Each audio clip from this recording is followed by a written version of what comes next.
BNP কর্মী মকবুল হত্যা মামলায় সাবেক ডিজিএফআই প্রধান মামুন খালেদকে ফের একদিনের রিমান্ড মঞ্জুর করেছেন আদালত। অন্যদিকে ডিজিএফআই সাবেক বহিষ্কৃত কর্মকর্তা আফজাল নাসিরকে দেওয়া হয়েছে আরও 2 দিনের রিমান্ড।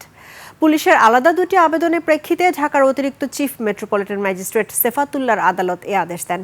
এর আগে 2 আসামিকে আদালতে হাজির করে পুলিশ। এরপর মামলাটির তদন্ত কর্মকর্তা আসামি মামুন খালেদকে 1 দিন এবং আফজাল নাসিরকে 5 দিন নিজ হেফাজতে রেখে জিজ্ঞাসাবাদ করার জন্য আবেদন করেন।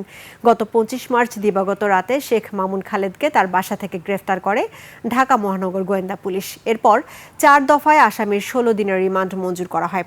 অন্যদিকে গত 30 মার্চ ভোরে আফজাল নাসিরকে তার বাসা থেকে গ্রেফতার করে ডিবি পুলিশ। এরপর 3 দফায় তাকে 13 দিনের রিমান্ডে পাঠানো হয়।